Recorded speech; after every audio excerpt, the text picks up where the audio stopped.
મારા વાલા વિદ્યાર્થી મિત્રો, અર્પણ ઇન્ટરનેશનલ સ્કૂલ ધોરણ 10 પાઠ 7 કેલ્સીમાં વિધેય એનો પાઠ 8. વિદ્યાર્થી મિત્રો, આપણે ગઈકાલના વિડીયોમાં પૂછ્યું હતું કે લાર્જ સ્મોલ બરાબર એ બધી વસ્તુની આપણે કાલે ચર્ચા કરી હતી. કાઉન્ટ એની બી આપણે ચર્ચા કરી હતી વિદ્યાર્થી મિત્રો. તો આજે વિદ્યાર્થી મિત્રો આપણે દેખવાનું છે કે શું રેન્ક બરાબર રેન્ક કે રેન્ક કેવી રીતે નીકાળી શકાય છે આપણે બરાબર. પછી બીજી એવી એક બે ફંક્શન્સ આજે આપણે દેખીશું બરાબર જે રેન્ક જેવી જ છે. તો ચલો વિદ્યાર્થી મિત્રો આપણે દેખીએ કોની સાથે મિત્ર સર સાથે. તો સૌપ્રથમ સ્ટેટિસ્ટિકલ ફંક્શનમાં નવમો વિધેય રેન્ક શું આવશે રેન્ક. અગર કોઈ છોકરાને પરીક્ષામાં પાસ થયો છે એના રેન્ક આપણે ચેક કરવો છે તો આપણે શેનો ઉપયોગ કરશું રેન્કનો ઉપયોગ કરશું બરાબર. તો વિધેયનું નામ શું છે રેન્ક. વિધેયનો પ્રકાર કયો છે સ્ટેટિસ્ટિકલ ફંક્શન છે. વાક્ય રચના આપણે એની કીધી કરવાની છે તો ઇક્વલ્સ ટુ રેન્ક એટલે કે ઇક્વલ્સ ટુ રેન્ક બ્રેકેટમાં નંબર બ્રેકેટમાં શું આવશે નંબર રેન્જ અને ઓર્ડર બરાબર. શું આવશે રેન્કમાં બ્રેકેટમાં નંબર રેન્જ અને ઓર્ડર. શું આવશે બ્રેકેટમાં નંબર રેન્જ અને ઓર્ડર. તો દેખો જ્યાં નંબર જેનો રેન્ક મેળવવાનો હોય જ્યાં નંબર એટલે કે જે નંબર તમને આપેલા છે દાખલા તરીકે જો આ નંબર આપેલા તમને 67 47 56 78 59 66 એટલે આ શું થયું તમારે એન થયો. આ શું થયું તમારું એન થયું બરાબર. હવે જ્યાં નંબર જેનો રેન્ક મેળવવાનો હોય તેની કિંમત રેન્જ સેલની રેન્જ એટલે કે રેન્જ સેલની રેન્જ અને ઓર્ડર. ઓર્ડર કયો આપણે ચડતા કે ઉતરતા ક્રમમાં દર્શાવે અહીં બરાબર. ચડતા ક્રમ માટે 1 અને ઉતરતા ક્રમ માટે 0 બરાબર. ખબર પડી. ઉપયોગ તો ઉપયોગ એનો શું પ્રમાણે છે તો દેખો આપેલ સંખ્યાઓની શ્રેણીમાંથી કોઈ નક્કી કરેલી સંખ્યાનો ક્રમ સ્થાનાંક એટલે કે રેન્ક દર્શાવવા માટે રેન્ક વિધેયનો ઉપયોગ કરવામાં આવે છે. અગર તમને પ્રશ્ન પૂછાય છે કે ભાઈ રેન્ક શેના માટે ઉપયોગ કરવામાં આવે છે તો આપેલી સંખ્યાઓની શ્રેણીમાંથી કોઈ નક્કી કરેલી સંખ્યાઓનો ક્રમ સ્થાનાંક એટલે કે રેન્ક દર્શાવવા માટે રેન્ક વિધેયનો ઉપયોગ કરવામાં આવે છે બરાબર વિદ્યાર્થી મિત્રો. ઇક્વલ્સ ટુ રેન્ક હવે જો કઈ રીતે લખવાની તમને સમજાવું છું. ઇક્વલ્સ ટુ રેન્ક બ્રેકેટમાં 67 બરાબર. 67 એટલે શું કે જે નંબર આપણે લેવાનો છે બરાબર. કયો નંબર લેવાનો છે આપણે 67 નો નંબર આપણે લેવાનો છે બરાબર. હવે આપણે દેખવું છે કે 67 કયા રેન્કમાં આવે છે. ઓકે તો 67 લીધું બ્રેકેટમાં આ C1 થી H1 સુધી છે એટલે C1 અને H1 અને ઉતરતા ક્રમમાં એટલે કે 0 બરાબર. મેં તમને પહેલા કીધું ને કે ઉતરતો ક્રમ માટે 0 અને ચડતા ક્રમ માટે 1 આપણે પાછળ લેવાનું હોય તો લઈ લીધું મેં. પછી શું આવશે બ્રેકેટ આવશે બરાબર. જો ફરીથી લખું છું બ્રેકેટમાં જે નંબર મારે લેવાનો છે 67 એ બરાબર સોરી જે નંબર લેવાનો છે એ એટલે કે બ્રેકેટમાં 67 ઓકે ધેન C1 થી H1 સુધી ચાલ્યું C1 to H1 sorry C1 to H1 પછી શું આવશે પાછું ઉતરતા ક્રમ એટલે કે 0 બરાબર. હવે પછી તમે જેવું એન્ટર પર ક્લિક કરશો એટલે તમને શું આન્સર બતાવશે 2. તો જો બીજા નંબર પર છે બરાબર. એટલે જો એવું નહીં કે ભાઈ જે બી તમારો નંબર તમે તમારા હિસાબથી તમે નંબર લઈ શકો છો બરાબર. એવું નથી કે ભાઈ તમે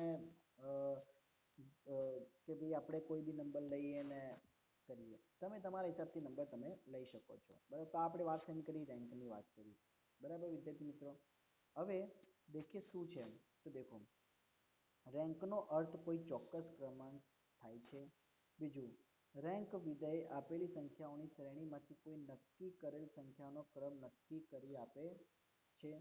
બીજું, રેન્કના વિધેયની મદદથી કોઈ સંખ્યાની શ્રેણીમાંથી કોઈ ચોક્કસ ક્રમે રહેલા કિંમત સ્થાનક એટલે કે રેન્ક જાણી શકાય છે. ફરતી રિપીટેશન કરું છું વિદ્યાર્થી મિત્રો. રેન્કનો અર્થ શું થાય તો ચોક્કસ ક્રમાંક થાય. રેન્ક વિધેય આપેલી સંખ્યાઓની શ્રેણીમાંથી જે આપેલી સંખ્યાઓની શ્રેણીમાંથી છે કોઈ નક્કી કરેલ સંખ્યાનો ક્રમ એટલે કે દાખલા તરીકે આપણે 67 છે તો મેં આને શું કર્યું દેખી લીધું કે ભાઈ મારે આનો દેખો છે રેન્ક તો આ મેં લઈ લીધી કોઈ નક્કી કરી લીધી સંખ્યા મેં બરાબર એ સંખ્યાને નક્કી કર્યા બાદ કે રેન્ક વિધેયની મદદથી કોઈ સંખ્યાની શ્રેણીમાંથી કોઈ ચોક્કસ ક્રમે રહેલા કિંમત એટલે કે આ દેખો 67 47 87 કોઈ બી આપે છે એટલે આપણે આ પ્રથમ નંબર પર આવશે તો રેન્ક શું બતાવશે આપણને પ્રથમ નંબર બતાવશે બરાબર.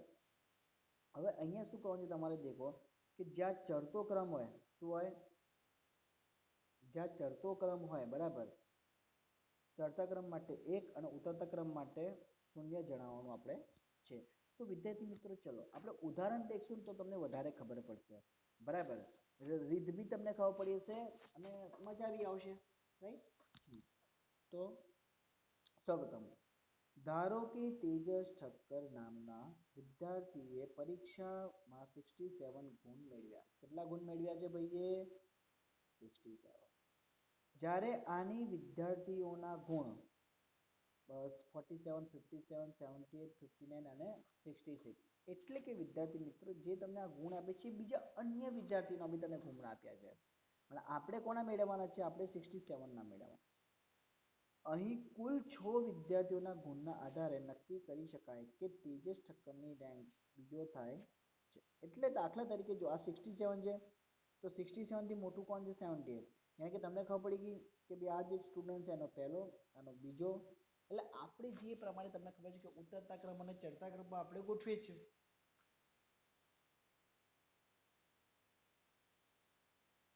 બરાબર ને વિદ્યાર્થી મિત્રો કે જેમ કે આપણે ઉતરતા ક્રમ અને ચડતા ક્રમમાં આપણે ગોઠવીએ છીએ એ રીતે જ આવશે પણ આપણે શું દર્શાવશે રેન્ક દર્શાવશે કે આનો પહેલો રેન્ક આનો બીજો રેન્ક આનો ત્રીજો રેન્ક બરાબર વિદ્યાર્થી મિત્રો. તો અહીં ગુણના ઉતરતા ક્રમમાં 78 67 69 59 અને 47 પ્રમાણે ગોઠવવામાં આવે છે અને શું લખ્યું છે અહીંયા કે અહીં સ્પષ્ટ થાય છે કે સૌથી વધારે 78 ગુણ મેળવનારનો પહેલો રેન્ક થાય છે જ્યારે 67 ગુણનો મેળવનારનો બીજો રેન્ક થાય છે એટલે કે 67 વાળાને કેટલો રેન્ક આવશે બીજો રેન્ક. ખબર પડી વિદ્યાર્થી મિત્રો આ સ્ટ્રક્ચર આખું પહેલા શું કરશો જો તેજસ ઠક્કર નામના વિદ્યાર્થી પરીક્ષા 67 યાની કે તમારે તમે કશું સમજો કે તમારે 67 માર્ક્સ આવ્યા બરાબર 10મા પરીક્ષામાં તમારે તમારું પરિણામ મેળવવું છે તમારા ગ્રુપમાં તમારા સ્કૂલના ગ્રુપમાં એક વિદ્યાર્થીને 47 બીજાને 56 ત્રીજાને 78 ચોથાને 59 અને પાંચમાને 66 આવે છે. તમે કુલ થઈને 6 વિદ્યાર્થી થયા બરાબર. હવે 6 વિદ્યાર્થીને પહેલા આપણે શું કરશું ઉતરતા ક્રમમાં મૂકી દઈશું પછી આપણે શું કરશું આપણે એમને એમ જ દેખાઈ છે અગર ઉતરતા ક્રમમાં આપણે મૂકશું એટલે આપણે એમને એમ જ દેખાઈ છે કે આ ભાઈને કેટલા રેન્ક છે પહેલો છે બીજો છે ત્રીજો છે આપણને તરત જ ખબર પડી જશે બરાબર વિદ્યાર્થી મિત્રો ખબર પડી પાકું. હવે આપણે વાત કરીએ શેની વાત કરી આપણે મિનિમમ અને મેક્સિમમની વાત કરીએ તો ચલો પહેલા વાત કરશું આપણે મેક્સિમમ 10મો સ્ટેટિસ્ટિકલ ફંક્શનનો 10મો વિધેય મેક્સિમમ. મેક્સિમમ દેખો વિદ્યાર્થી મિત્રો એટલે કે જે વધુમાં વધુ એટલે કે જે મેક્સિમમ નંબર હોય બરાબર એ આપણને શું કરશે બતાવશે એટલે કે સૌથી મોટામાં મોટી રકમ બરાબર એટલે કે મહત્તમ. ઓકે તો દેખો પહેલા વિધેયનું નામ શું આપ્યું છે મેક્સ મેક્સિમમનું શોર્ટ ફોર્મ શું થાય મેક્સ. પછી વિધેયનો પ્રકાર આંકડાકીય વિધેય છે એટલે કે સ્ટેટિસ્ટિકલ ફંક્શન છે.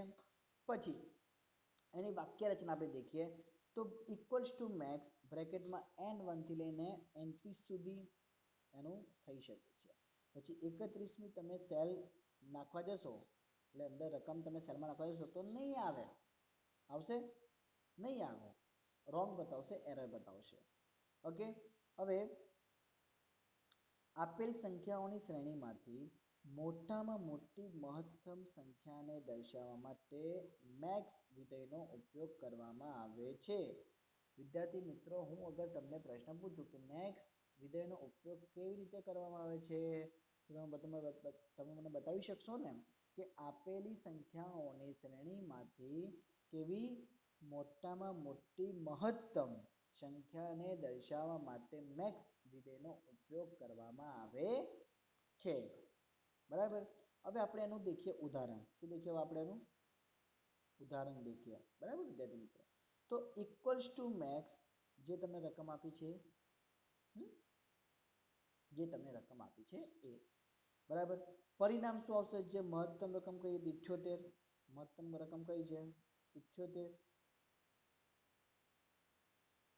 બરાબર. એટલે જવાબમાં શું આવશે? 78 આવશે. ખબર ને વિદ્યાર્થી મિત્રો, જો 78 છે અને 78 પરિણામ મળ્યું. હવે આપણે દેખીએ કે મેક્સિમમ ને કેવી રીતે, અને એનું ઉદાહરણ બી આપણે દેખશું. બરાબર. તો દેખો, મેક્સ નું પૂરું નામ શું છે? મેક્સિમમ છે. મેક્સ નું પૂરું નામ શું છે વિદ્યાર્થી મિત્રો? મેક્સિમમ છે. મેક્સ વિધેય આપેલ સંખ્યાઓની શ્રેણીમાંથી મોટામાં મોટી એટલે કે મહત્તમ સંખ્યાને દર્શાવે છે. કોને દર્શાવે છે? મહત્તમ સંખ્યાને દર્શાવે છે. મેક્સ વિધેયમાં વધુમાં વધુ કેટલી રકમ? 30. વધુમાં વધુ કેટલી? 30 કિંમતનો ઉપયોગ કરી શકાય છે. 30 જ કિંમતનો આપણે ઉપયોગ કરી શકીએ, એની વધારે ના કરી શકીએ. પછી મેક્સમાં કિંમત સ્થાનક કે જે સેલ રેન્જનો ઉપયોગ કરી શકાય છે. એટલે કે સેલ રેન્જ એટલે કે આ સેલ રેન્જ આપી થઈ. બરાબર. જેટલી બી રકમ હોય આપણે એને શું કરીએ? સિલેક્ટ કરી દઈએ. સિલેક્ટ કરીને પછી આપણે શું કરશું? કોડ નાખશું, એટલે કે જે આપણું ફોર્મ્યુલા છે એ નાખશું, કે એન્ટર દબાઈશું, એટલે આપણને મેક્સિમમ વેલ્યુ મળી ગઈ. બરાબર. પછી મેક્સ વિધેયમાં કિંમતોને અર્ધવિરામ ચિહ્નથી, અને શું કહેવાય? અર્ધવિરામ ચિહ્નથી છૂટી પાડવામાં આવે છે. જો દાખલા તરીકે સોરી,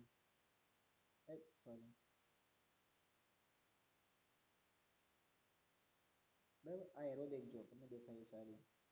બરાબર. અર્ધ વિરામ ચિહ્નથી એને છૂટી પાડવામાં આવે છે. ખબર પડી વિદ્યાર્થી મિત્રો? તો આ આપણે શેની વાત કરી?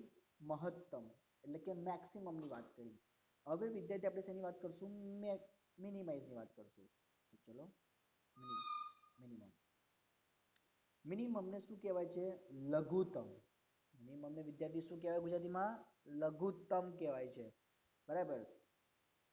વિધેયનું નામ શું છે? મીન, એટલે કે MIN. શું નામ છે? મીન નામ છે. શું નામ છે વિદ્યાર્થી મિત્રો? મીન નામ છે. બરાબર. વાક્ય રચના મીન n થી લઈને 30 સુધી આ બી મેક્સિમમ જેવું જ કાર્ય કરે છે ભાઈ. બરાબર, કે 1 થી લઈને 30 સુધી સેલ રેન્જમાં એની રકમ આપણે હોવી જોઈએ. અગર 31મી હશે તો નહીં લે. ખબરી? ઉપયોગ શું કરે છે આ? કે સૌથી નાનામાં નાની સંખ્યા બતાવે છે. આપણે શું બતાવે છે? સૌથી નાનામાં નાની સંખ્યા આપણને બતાવે છે. બરાબર. ઉદાહરણ ઇક્વલ્સ ટુ MIN, જે આપણને આપેલી છે રકમ એ. બરાબર. પરિણામે આપણને શું મળશે? સૌથી નાનામાં નાની રકમ કઈ છે? 47 છે, એટલે આપણને 47 મળી જશે. બરાબર વિદ્યાર્થી મિત્રો. હવે જો મીનનું પૂરું નામ શું છે? મિનિમમ. મીનનું પૂરું નામ શું છે? મિનિમમ છે. મીન વિધેય આપેલ સંખ્યાઓની શ્રેણીમાંથી શું બનાવે છે? નાનામાં નાની એટલે કે લઘુત્તમ સંખ્યાને દર્શાવે છે. કોને દર્શાવે છે? લઘુત્તમ સંખ્યાને દર્શાવે છે. મીન વિધેયમાં વધુમાં વધુ 30 કિંમતોનો ઉપયોગ કરી શકાય છે. એટલે કે 30 ડિજિટનો જ આપણે ઉપયોગ કરી શકીએ છીએ. 31 ડિજિટનો આપણે ઉપયોગ ના કરી શકીએ. બરાબર. મિનિમમમાં કિંમત સ્થાનક કે જે સેલ રેન્જનો ઉપયોગ કરી શકાય છે. શેનો ઉપયોગ આપણે કરી શકાય છે? સેલ રેન્જનો. મેં તમને કીધું ને હમણાં એ જ રીતે. મિનિમમમાં વિધેય કિંમતોને અર્ધવિરામથી છૂટી પાડવામાં આવે છે. જેમ કે જો મેં છૂટા પાડે ને અહીંયા, જે તમે સેમ ટુ સેમ તમે મેક્સિમમમાં કરો છો એ જ રીતે તમારે મિનિમમમાં કરવાનું. મિનિમમમાં શું આવશે? ખાલી બસ કે નાની સંખ્યા દર્શાવે છે, અને મેક્સિમમમાં શું આવશે કે જે મોટામાં મોટી સંખ્યા દર્શાવે છે. બાકી કોઈ જ ડિફરન્ટ નથી. ખબર પડી? તો ચલો આપણે એનું ઉદાહરણ દેખીએ હવે. દેખો, સોરી, નંબર આપેલા છે અહીંયા 67. નંબર કયા આપેલા છે અહીંયા? 67, 47, 56, 78, 59 અને 66. આટલા આપણને નંબર આપેલા છે. પહેલા આપણે દેખશું કે એનું રેન્ક. સૌપ્રથમ આપણે દેખશું છે એનું રેન્ક. તો ઇક્વલ્સ ટુ રેન્ક બ્રેકેટમાં મેં તમને કીધું તો જણાવ્યું હતું તમને મેં કે 67 એટલે કે જે રકમ આપણે લેવાની છે એ એટલે કે 67 લીધી. પછી શું કરશે? C1 થી H1 એટલે કે અહીંયાથી લઈને અહીંયા સુધી. શું કરશે?